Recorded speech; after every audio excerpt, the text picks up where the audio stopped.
Jeff Laux, and I'm the Executive Director of Deloitte's Center for Technology, Media, and Telecommunications. And I want to thank all of you for joining us this morning. We have an outstanding and very distinguished panel of folks who are active in developing artificial intelligence projects and services, and also helping companies make the most of artificial intelligence to solve their biggest business problems and to help them to solve their biggest business goals as well. Before I invite them up, though, I would like to walk through some of the survey that we conducted for Deloitte of early adopters. And I think that by setting the stage, understanding how companies that use artificial intelligence today are having success, overcoming obstacles, it's going to nicely set the stage for our discussion. So who did we survey? We had an online survey of 1,100 executives in the United States, and that was business executives as well as IT. And they came from 10 different industries. The business and technology executives all had expertise with artificial intelligence, and 90% of them are actively involved in their company's initiatives. And of course, they represent companies that today are running pilots and full-scale implementations. So a lot of companies say, well, we're doing artificial intelligence, and they're really just looking into it. These are early adopters who are active today. And by understanding their challenges and their successes, we can apply that to companies no matter where they are on the AI journey. So what did we find? First of all, our early adopters are doing very well in establishing themselves with the key AI technologies. 63% already have machine learning. Machine learning, of course, is excellent at finding patterns in data, making classifications, and making predictions, all without being explicitly programmed to do so.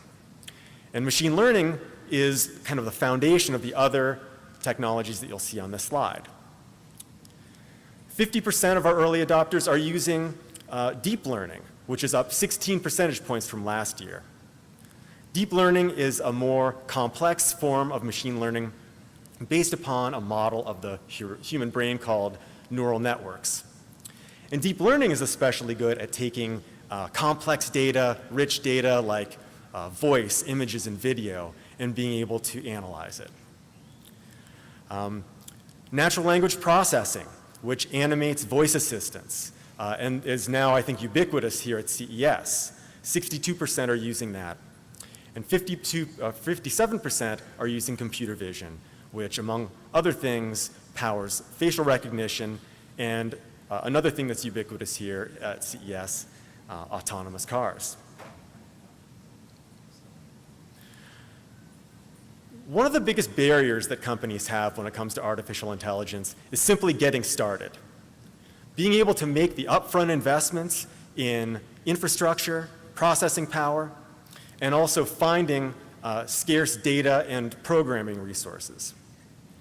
And what we found in our survey is that cloud is really helping to accelerate the adoption of artificial intelligence. And it's doing so in two really important ways. The most popular way for companies to get cloud services, to get artificial intelligence, is with enterprise software delivered by the cloud that has artificial intelligence built in. For example, think of a CRM software that allows a salesperson to prioritize their accounts based upon likelihood to buy soon. Perfect example. But we're also seeing companies who want to develop their own solutions use cloud-based development platforms, automated machine learning, and things that help them get a head start on creating their own solutions. And while enterprise software with AI is great if you have very little expertise at all, you do need some expertise to use cloud-based services, but they give you a head start.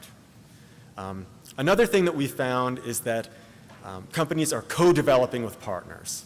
And these are all strategies to get them to accelerate their abilities to get started without having to make all the upfront investment themselves and not having to have all the expertise themselves on hand. Well, once they have artificial intelligence, what do they think the biggest benefits of it are? Two things stood out.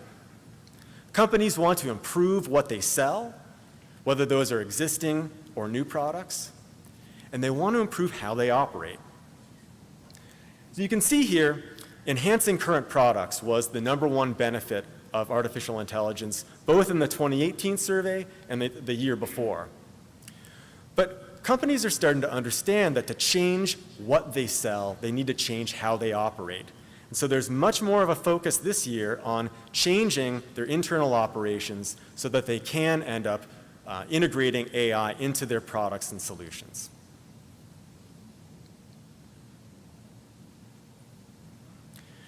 And this is part of what we're seeing is that with experience, executives realize that transformation from AI takes time. In 2017, 76% of our executives thought that their company would be transformed within 3 years thanks to AI. Now that's 56%. Now, they're not losing their faith that AI is the way. They just think that it's going to be more complex than at first it appeared.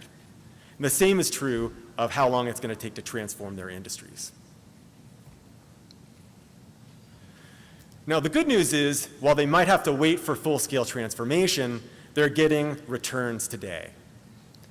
82% of our respondents said that they were getting moderate to substantial economic returns from artificial intelligence. And that's really remarkable when you think about how new these technologies are and the fact that companies are still trying to figure out what the best use cases are. Another remarkable fact is that across the 10 industries that we looked at, every single one was getting positive ROI, with a median of about 17%.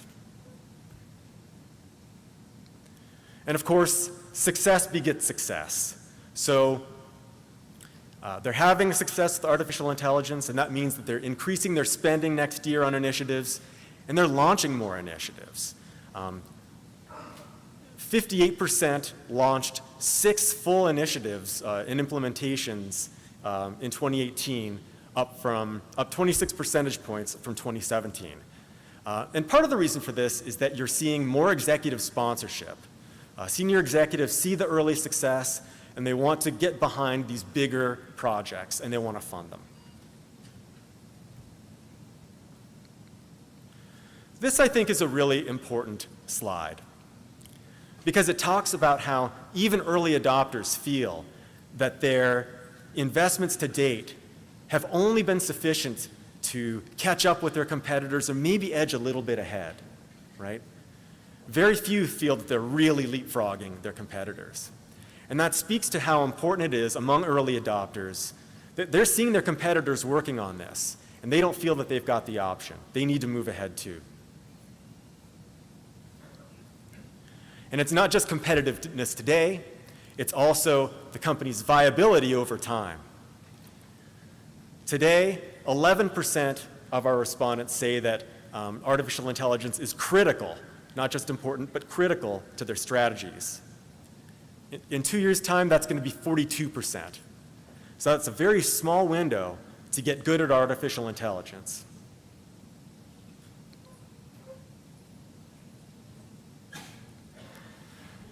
Now, up to now, we've been talking about a lot of positives.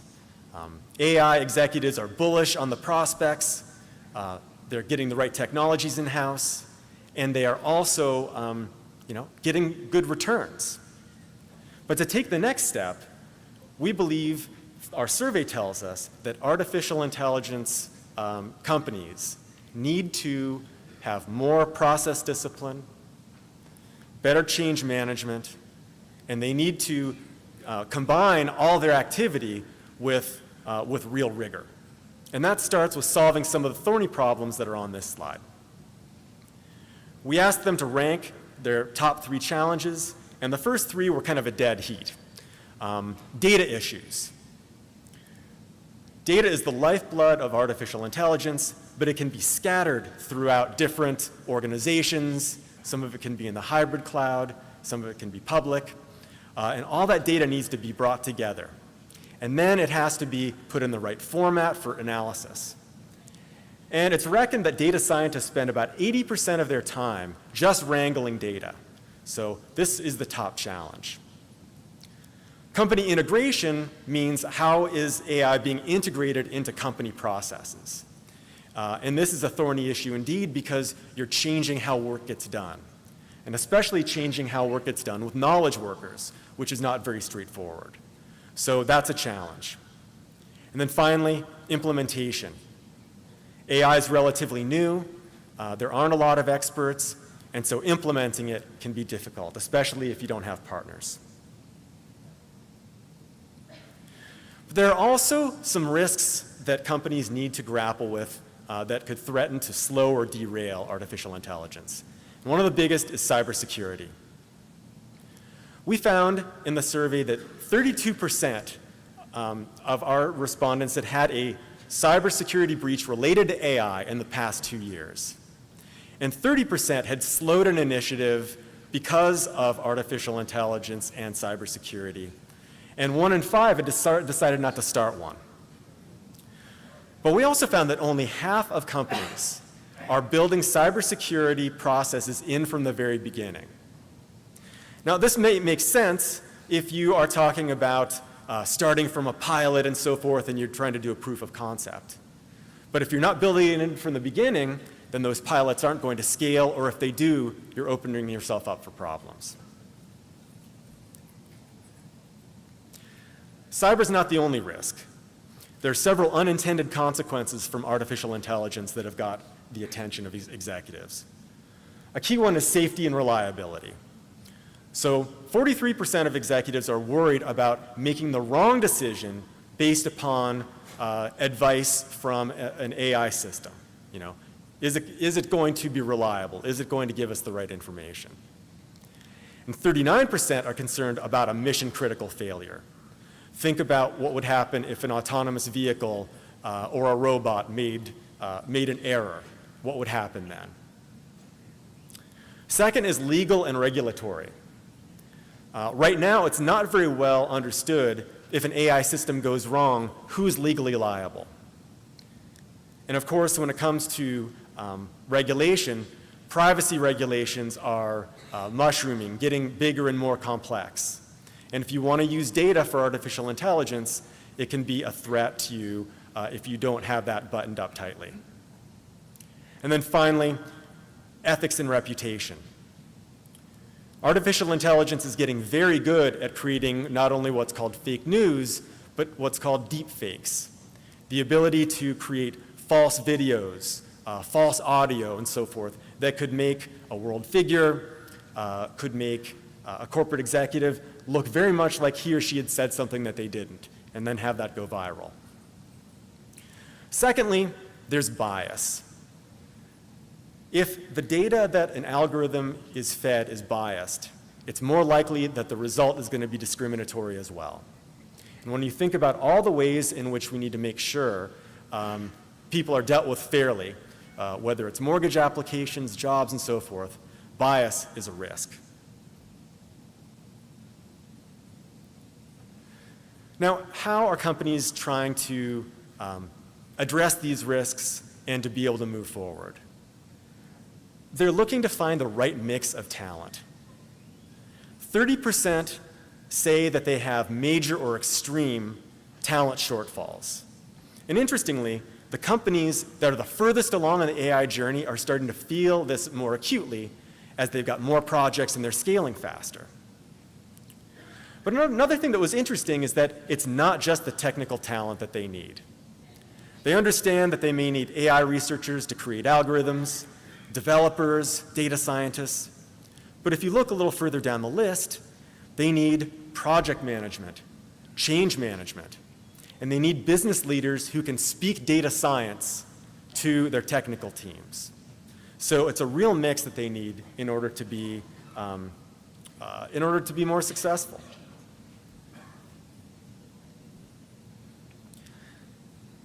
Companies are also trying to find the right mix between augmentation and automation.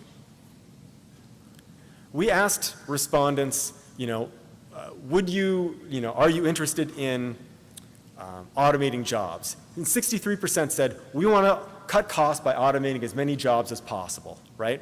So on the one hand, they want to take their current processes, take humans out of the loop, and save money. Now, that's the easy road, right? But if you stick to that, you may be missing out on the more transformational and higher value aspects of artificial intelligence. Because at the same time, 78% say that new ways of working are going to be a real benefit, where we're augmenting human judgment, wisdom, and skill with data. And 82% acknowledge that no matter what happens, jobs are going to change a lot, and we're going to need new types of skills. And we're going to have to train, we're going to have to acquire them from somewhere. And so when we think about the takeaways here, what is it that companies need to do to get AI right from the start, whether they are starting afresh or they're trying to take it to the next level? There are 5, really. The first one is to pursue execution excellence. Treat artificial intelligence the way you would many mature technology implementations, with the right change management, the right security, and so forth. Number 2, buy at least some off the shelf. Cloud, when it comes to cloud enterprise software, much of that can just be brought in directly. Cloud platforms with different modules can be brought in. In other words, there's no need to reinvent the chatbot if you don't have to. Number 3, don't let cybersecurity risks derail you or slow you down. Nothing's going to be bulletproof, but there are steps companies can take to make sure that the risks are minimized. 4, staff wisely. Get that mix of technical talent and business talent. Rely on partners. Use crowdsourcing. There's a whole ecosystem of talent out there for savvy companies to be able to tap into. And then finally, automate and augment.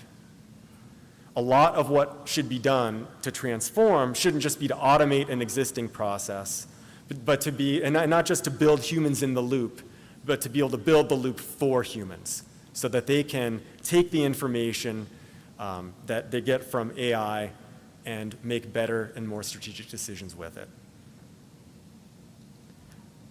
With that, I would like to invite my distinguished panel up to talk with us, and we're going to get started. Thank you very much.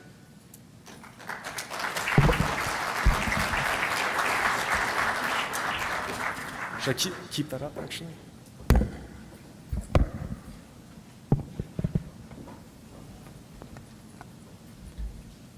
See if I should keep the panelists up. We'll just close it.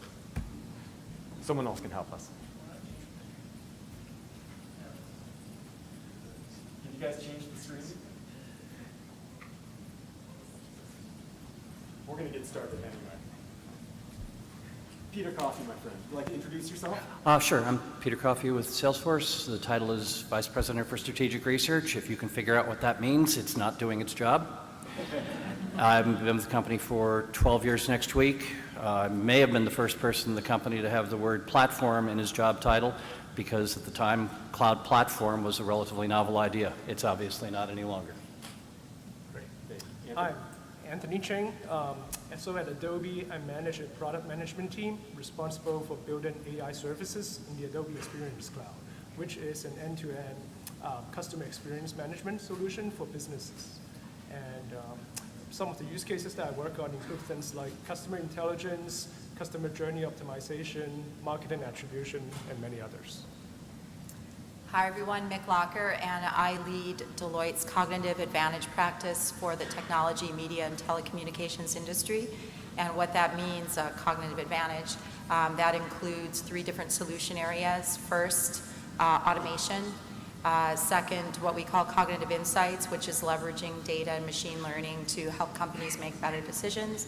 And then the third solution area is what we call cognitive engagement, which is focused on transforming interactions with customers or with employees through things like chatbots or smart agents.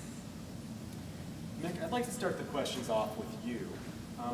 In those slides, we talked about a lot of different use cases and things that companies are doing that they're getting benefit from.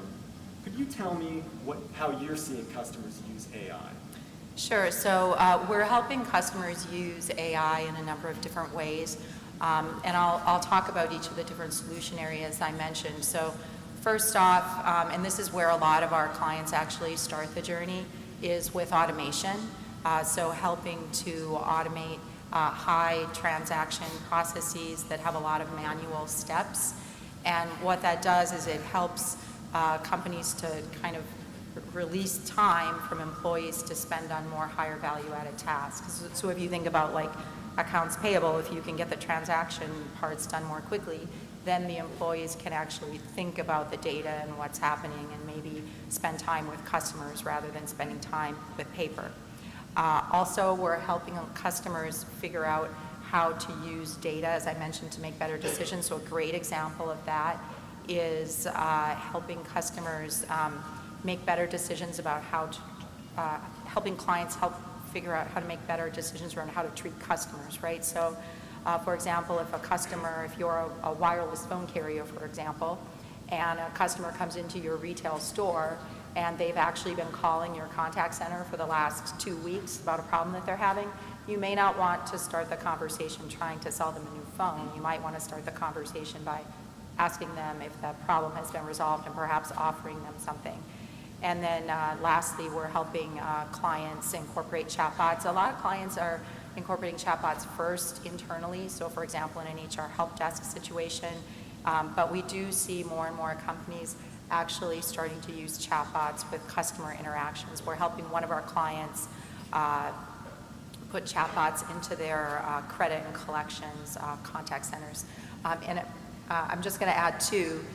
Those were client examples. Deloitte, we feel like we can't just help our clients use these technologies. We should probably start using them ourselves as well. And so we're using all of these technologies in a number of different ways. So we are using chatbots internally for some of our help desks. We are using machine learning and bots to do some of our work.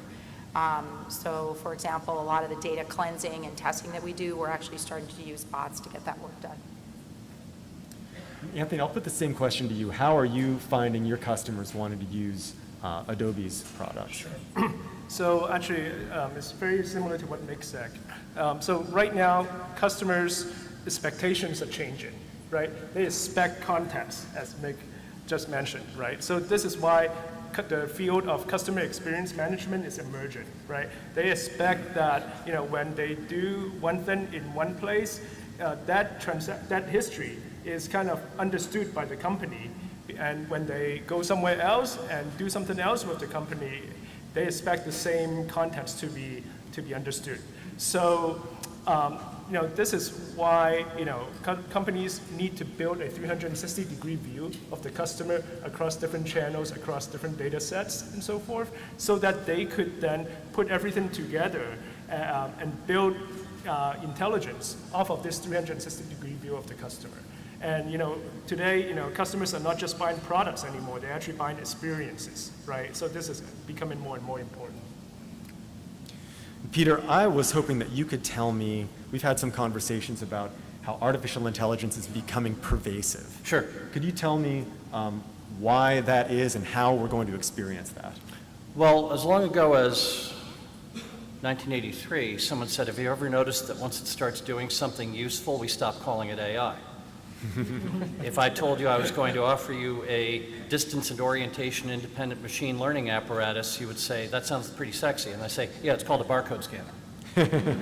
And as soon as it has an identifiable function, we say, oh, that didn't actually require intelligence. Now we know how to algorithmize that. And so you are surrounded today by things that 20 or 30 years ago were absolutely considered in the domain of AI research, and now they're just unconscious attributes of daily life.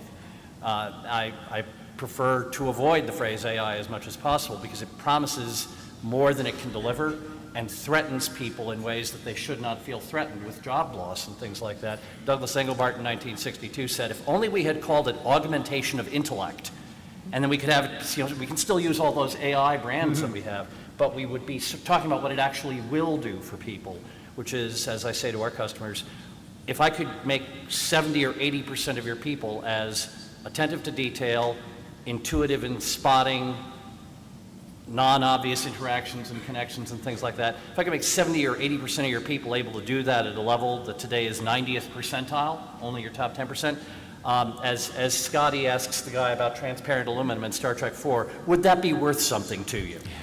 And the reaction is, yeah, I get that. And so you've already alluded, of course, to the introductory use case for AI at Salesforce, which is introducing recommendations on lead scoring and things in a very straightforward way. We've made, depending on where you draw the boundary, well over $1 to $2 billion worth of AI acquisitions in the last few years, and all of them have really gone into saying, what if your tool went beyond record keeping, which was the Salesforce automation of 20 years ago? What if it went beyond passive assistance like forecasting tools, which is the CRM and Salesforce automation of 10 years ago? What if it could start to give you active guidance, next best action recommendation, silo busting so that the service interaction is aware of and mutually aware of the sales interactions? That's really where we're going, and that's why we're getting a very positive response from our customers. I've got a follow-up question for you on this. If everyone can use some, let's say artificial intelligence from an enterprise system, whether it's CRM or ERP, can you really get competitive advantage from that, or does it become table stakes for everybody? Well, you can absolutely get competitive advantage from it, but only to the degree that you place the AI in an environment where rich and varied and quality data is available to it. The AI that is not in an environment where things are happening from which the machine can learn is about as useful as the Ferrari in the locked garage. And so the identification in your own research of data issues as the principal concern is quite accurate. I've asked people, have you ever swept a clean room? And by the time you get to the corner, you can't believe how much crap was spread all over the floor. Well, when you try to get all of your data together and start feeding it into machine learning, you discover how much inconsistency and incompleteness and redundancy of data you've been able to tolerate over the years because it was spread around across your silos. When you try to do data fusion and integrated machine learning, you realize, wow, we really should have been working on getting our data house in order 3 years ago. In 1955, when they coined the label of AI, they thought the intelligence was the hard part. They thought deduction and logic were going to be difficult to do well. Those are very straightforward things to do compared to knowing stuff and knowing how to ignore the irrelevant and knowing how to recognize the probably inaccurate. That turns out to be a judgment call that we are still a long way away from achieving, and your own data on how people's time frame for when is this going to be transformative is lengthening. I think that's them discovering what Marvin Minsky discovered between 1955 and 1987, because it originally said, oh yeah, we're going to have human equivalent machine intelligence within a generation. And then within less than 2 decades, he was saying, this is the toughest problem we've ever faced. He was talking about the recognition of common sense knowledge as being a tremendously difficult challenge, in which I don't think anyone would really claim we even know what direction that research is going to go to be successful. We're just realizing how poorly we understand what people seem to be able to do without conscious thought, which is not be distracted by what doesn't matter and accurately focus on what matters right now without consciously saying, no, I'm not going to worry about that, not going to worry about that, not going to worry about that. You don't do that. You just get stuff done. We don't have yet good algorithms for rejecting what's completely irrelevant in a situation, and you can't just throw brute force at it and expect good results. I'd like to add to that. Please. Peter made a great point that getting all your systems and your data together input to AI is very important in kind of establishing a competitive advantage. Yeah. But just as important is what actions you're doing as based on the outputs of the AI, right? Like let's say you've generated a bunch of customer propensity scores. Those are useless to you unless you can hook it up to the systems of action, right? So at Adobe, basically, what we try to do is that we try to always make all these intelligence actionable. So for example, if you have these customer propensity scores, well, you can create customer segments with them, and then you can then push those segments into your email campaigns, into your paid search advertising, into your display advertising. Having an AI initiative is incomplete if you don't realize that AI is an enabler for the other acronym, which is OODA. John Boyd invented this to teach fighter pilots how not to get shot down. It stands for Observe, Orient, Decide, Act. Yep. And ultimately, the people with the tightest OODA loop who are able to observe, well, that's the data thing. Yep. Orient, that's a machine learning thing. Decide, which is a logic and inference thing. Yep. And act, which is culture and management style and the people you hire and the compensation models you create. That's where action arises. Another part of acting is what you design around that, right? So you have the data to tell you, okay, here's what I should do about this customer, but how your customer service agent or retail store person actually interacts with that person, the experience that you create in your stores or whatever environment you interact with customers is just as important. So I think back to your original question, Jeff, you can certainly create a differentiation for your company, even if all the companies are using AI. And that's Management 101. John Scholl talked about the difference between a flight attendant giving a passenger whose screen doesn't work a card with an 800 number they can call to complain, or what happened to me on a recent flight where the flight attendant said, "I'm so sorry, I've credited your account with 5,000 miles for your inconvenience." John Scholl called that the real empowerment. It's not making people feel good, it's giving them the power to solve the problem at the edge where their knowledge of the situation is most useful. And so AI has to be about empowering people to take action and not eliminating human opportunity to take action. And Mick, we've talked in the past about some of the ways that companies are trying to get over hurdles as they're trying to reorganize their systems, how to do some of that management so that these can be more tightly aligned. Would you like to elaborate on what you've done with your customers to help them to really just do change management better? Yeah, so with a lot of our clients, we actually start, and I'm guessing you guys do similar, is we start with proofs of concept so the companies can kind of get used to this sort of new approach, right, or this new technology, and start to understand what are the skills and capabilities that they need to bring the technology to scale. The other thing that we really focus on talking to clients about is what does the future look like? What does the future of work look like, right? Because you're going to, if you can't just go in and say, okay, I'm going to automate these 3 things. I'm going to, use some machine learning to, and analyze some data and get some great decision engines, and that's going to be magic.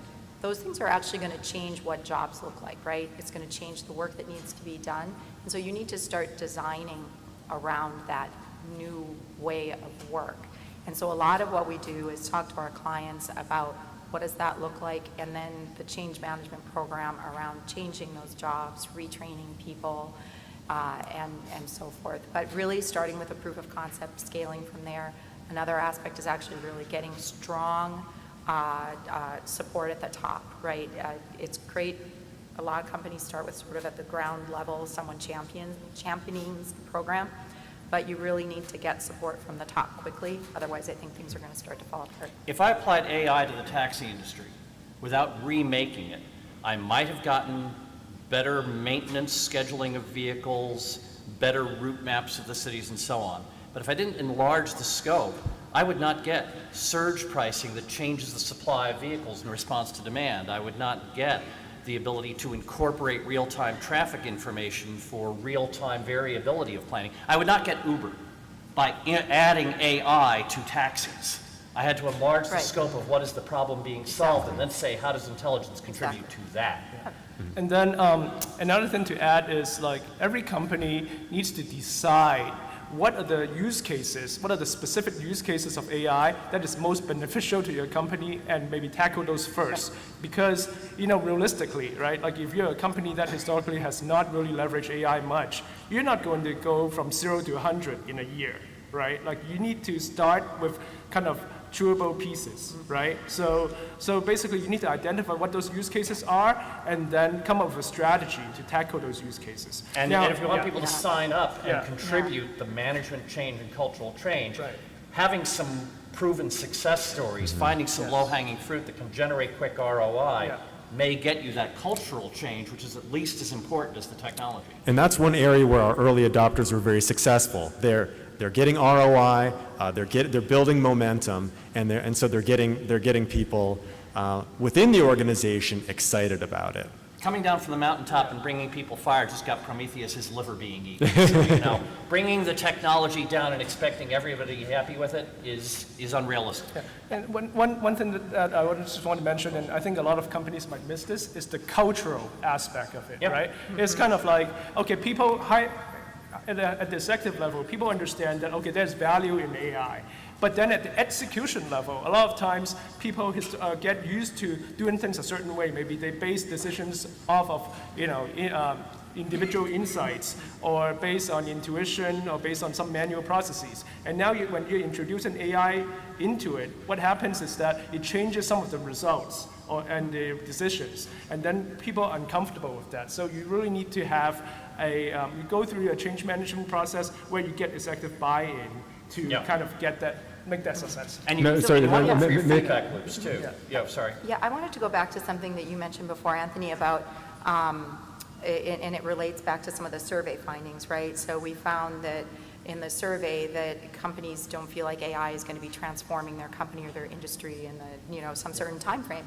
But I think that actually reflects the recognition of the fact that this isn't, there's no magic pixie dust, right? There's no magic AI pixie dust. This is going to be a hard project, a hard set of projects, and a hard journey.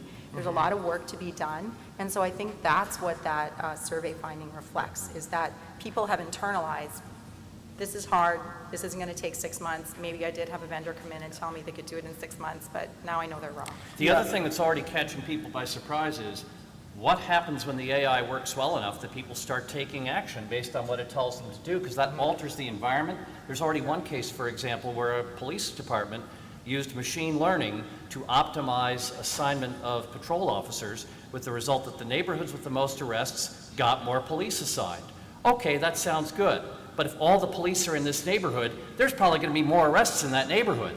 Positive feedback loop. And the next thing you know, the police cars are door to door in the black and brown neighborhoods of the city, because a slight increase in arrest rates there magnified police presence, magnified arrest rates, magnified police presence, and it was a runaway behavior, and they should have anticipated that. And is that an example then of bias, unintended consequences? It certainly was an unintended consequence.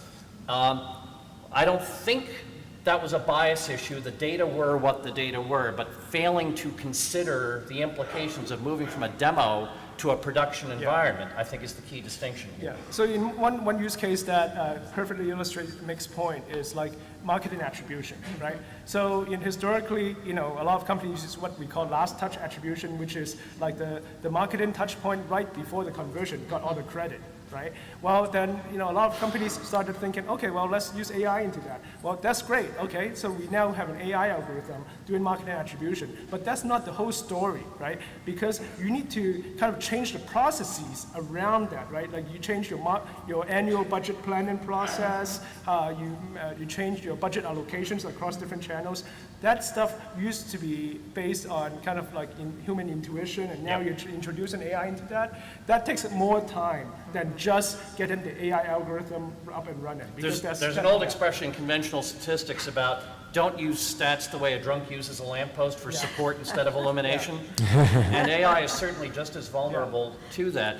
You can use AI to validate what you're doing and do it better. But if you look at healthcare, for example, talk about last touch attribution. I can count the pills, I can list the procedures. Right.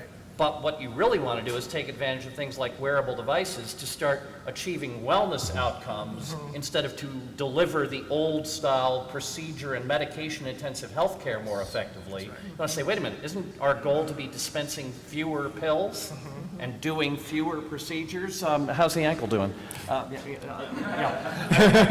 If we I'm glad I've got find my scooter. ourselves, the goal is not to deliver health care more efficiently, but to need less delivery of health care. But that's not a culturally straightforward thing to accomplish. And this gets to a point that you were mentioning earlier, Mick, about talent and finding the right talent, because it seems that part of what has to happen is that we're reimagining products, we're reimagining outcomes, and therefore you've got to reimagine how work gets done and who's going to do it. And that is a visioning process as much as anything that requires rethinking what types of people you need. Could you talk a little bit about how companies today are thinking about this? Are they thinking about it broadly enough? Yeah, so in my experience, I think companies are just starting to think about this. I think this is an area where a lot of companies are early in the stages of their thinking.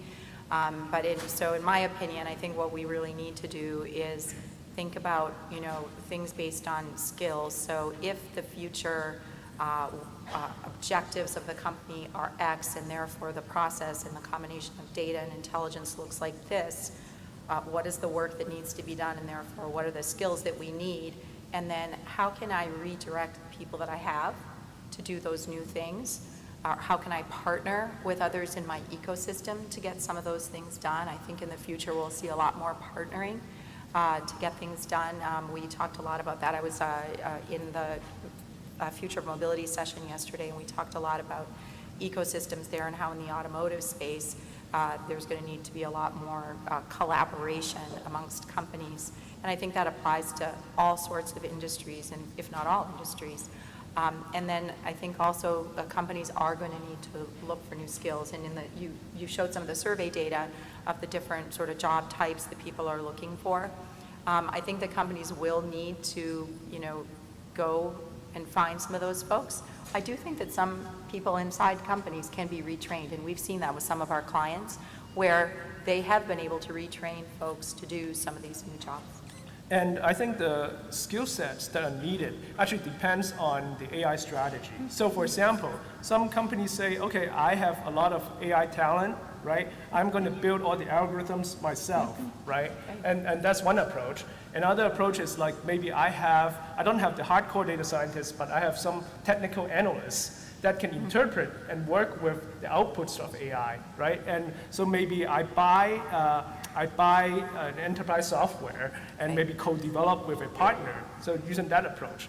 Or maybe you're in a company that is maybe the least technical, right? And you're just saying that, okay, I just want to use straight out of the box thing. So I'm just going to use software out of the box, and I'm not going to invest a lot of AI talent. So that's another approach. And there's lots of options available, Yeah. right? We have two sitting on stage right now. Right.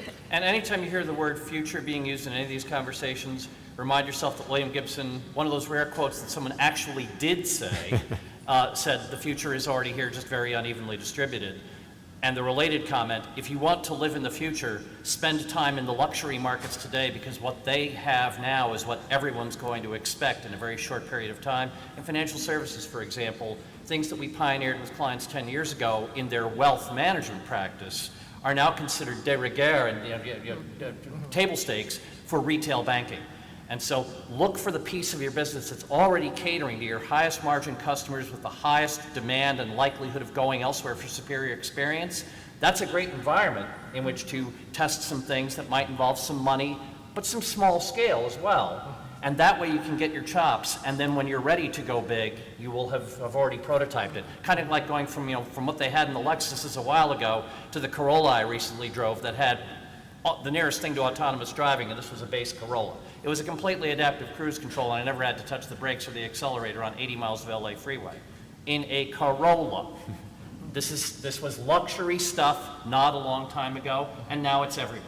And so look around in your company and say, is there some piece of the practice where we can prototype this, where there's understanding the profits are there and therefore it's worth the investment and the scale won't be overwhelming, and that way we learn how to do it and we're ready to go big. This gets me to a point in our study where not just our survey responses, but also our follow-up conversations A lot of companies are saying that they're struggling with moving from proof of concept to pilot to being able to scale. I'd like to hear from each of you about why that is and what they can do better, starting with Mick, let's say. Yeah, so I think that part of it is just having realistic expectations, right, of how quickly these things can get done. The second, I think, is having the right talent. We talked about that already. And being open to partnering to get some of that talent, going from a proof of concept to scaling. You know, it's a different ballgame, right? You're going to need a different level of talent to support that. And related to that is just the education and training across the organization. So I think those are three things to really keep in mind as moving from a proof of concept to scale. Yeah. So I echo many of the things that Mick said. It's just two things to add to that, right? One, the data piece that which we addressed earlier, right? Like, you know, AI is based on data, right? So you train your models with data, and then your AI tells you what it thinks is best based on that data. Now think about all the data silos that you currently have in the company today, right? If you only pass a subset of that data into the AI, then the intelligence that you get from it obviously might be skewed, right? So you need to invest in basically building that 360-degree view of the customer. So that's number one.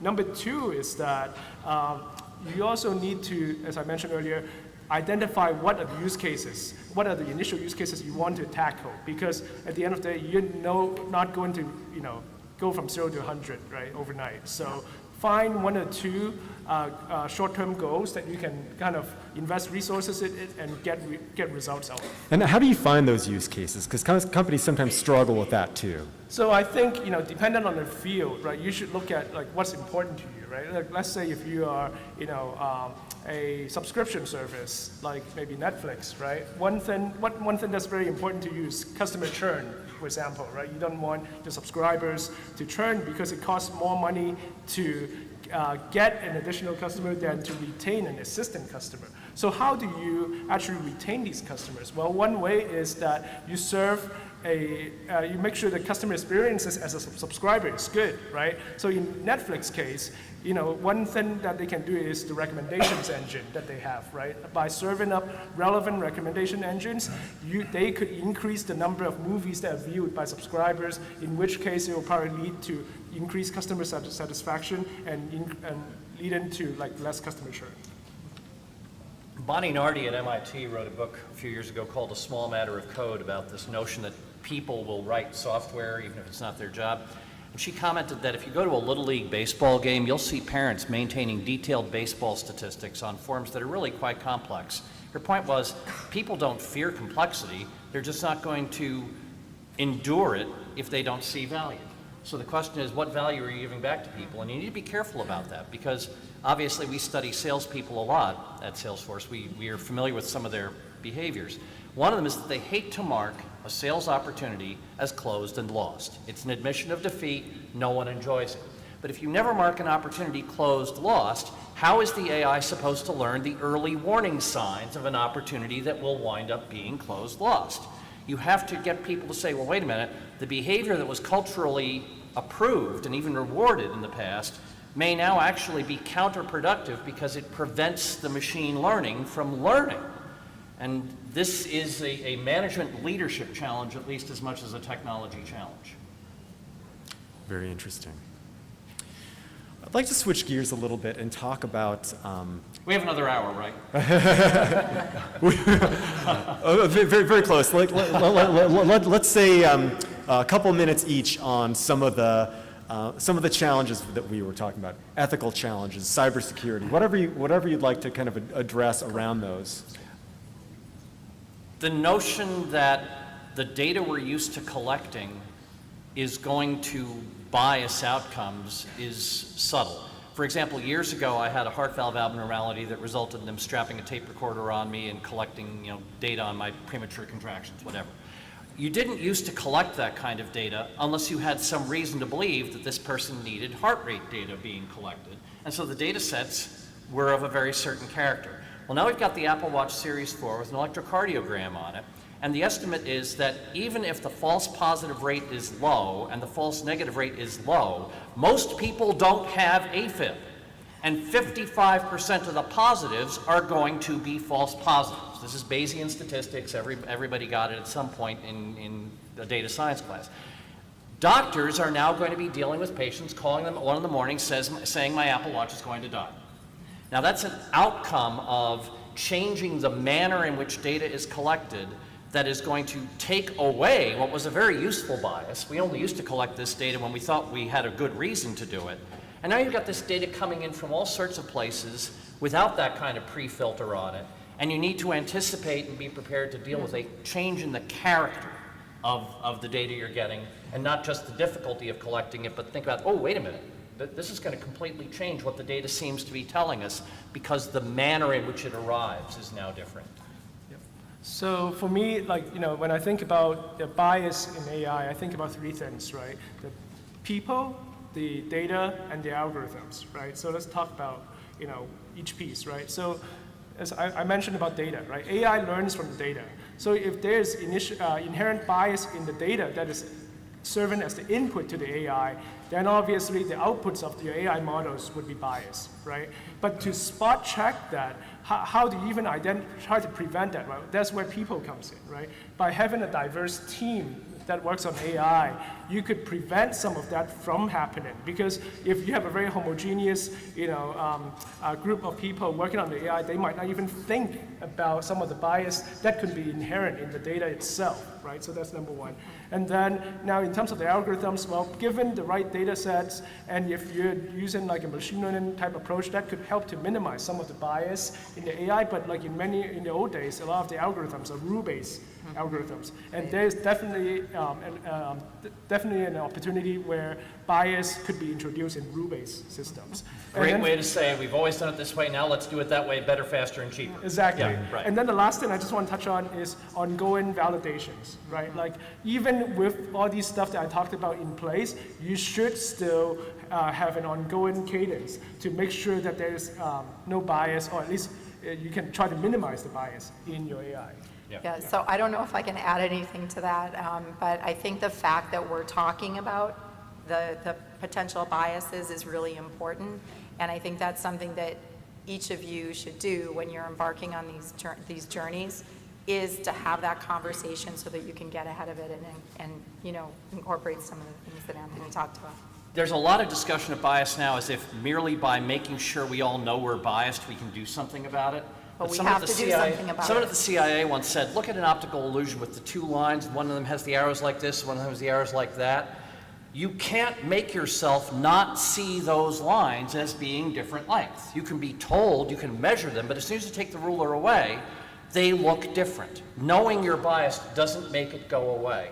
You have to change the manner, you have to change your measurement method so that the bias is prevented from altering your data. And so if all you do is say, oh yeah, we're biased, but now we know about it, so we've got that fixed. No, you don't. No, well, but if you know about the bias, then you know you need to fix something, and you can take the You need to action. fix your, which is your my metrics, point. your Yeah. measurement techniques, your Yeah. feedback loops, whatever. But merely being aware of bias is actually a very small part of addressing it. Yeah. We're nearing our time, but I would like for each of you to be able to say, what is it that's exciting for you about artificial intelligence? What, as you work with it, what makes you excited to get up in the morning? Starting with you, Mick.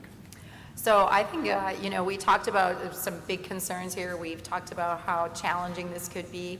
I think this is a super exciting time to be part of the business world and part of this journey that people are going to be taking. I think in 10 years, the world is going to look a lot different. And it excites me just to be part of the conversation and help my clients kind of make that journey and get there. So for me, I work on the enterprise side, right? So for me, I feel like in the next few years, AI has an opportunity to drastically change how companies operate, and as well as the services that they offer to the customers. And I think that with both data as well as content, there's a lot of opportunities for AI to continue to make a drastic impact, and that's why I love what I do. My feeling is that the people who say AI is a threat to humanity have it exactly backwards. AI actually is giving us a better understanding of what it is that's uniquely human about insight and relationship formation and interaction with people, which ultimately is what people get paid to do. And I'm very excited by the possibility that this actually lets us do more of what people do well instead of people doing things that really should be done by an algorithm or a robot. In 3 years, or 2 years, let's say, is the average company going to look more like the early adopters that we talked about? Will they look more advanced? How quickly are things moving? Averages are interesting because they're so different from medians. Median. Let's go with median. The median is still going to be pretty disappointing. The average is going to be amazing because the top 3 companies in any given industry are going to be doing absolutely amazing stuff, and the average is going to go up, but the median is going to be much less fast-paced. I agree with what Peter said, but I would add to that by saying that, like, in the next 2 years, I would think that a lot more companies would get the foot in the door. Yes. They might not be realizing a lot of the returns yet, but the investments would be started for sure. And many of them will never have embarked upon an AI initiative. That's right. It will have come in over the Right. wire in a cloud service, and they won't Exactly. even realize that it's AI. Yeah. Exactly. I think a lot of the smaller companies, or maybe the ones that are outside of the top 3, are going to be getting AI through enterprise or cloud. We And sell so no everyone products will- that are called Salesforce AI. It's just, it's a layer, it's across, it's bubbling up in all the products we sell. And our customers, if our customers think they're having to do an AI initiative, we're doing it wrong. Yeah. Yeah. So part of the future we're going to see is that AI is going to be integrated into things. There's going to be maybe less of that, okay, let's roll up our sleeves and create an AI initiative. The tools will become easier. We'll maybe stop, as you said, calling it AI, and we'll just get more and better insights. Is that what we see? The first AI winter was the software and hardware just weren't there. The second AI winter was a brief period in which people built products called expert system shells and things like that that required you to buy a product and train people to use it. That was another hype and disappointment cycle. We're not doing that this time. We're not creating new products to be operated by new specialists who don't yet exist to do things that only they understand. We're introducing it in a much more diffuse and non-threatening and non-intimidating way. And Mick, I'm seeing a lot of head nodding from you. You agree I think we're that's What do you right. s- we're doing this? Yeah, I think so. Well, thank you so much for joining us in this panel. I thought it was a fantastic conversation, very exciting. And good luck to all of you, no matter where you are on your AI journey. Thanks so much. Thank you.